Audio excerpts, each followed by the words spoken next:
อันนี้กรรมเพียบโกนเราจัดการเอาไว้เราไม่ถึงน้ำมันเกลบากองนะครับไต่จงพกาmột con luôn là vì độc trực rồi con pha bàn bọc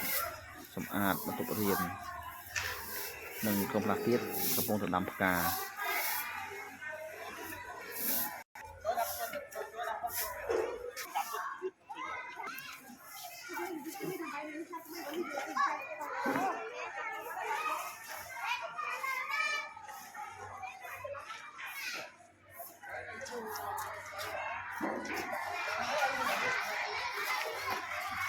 จุกชมล้อมาได้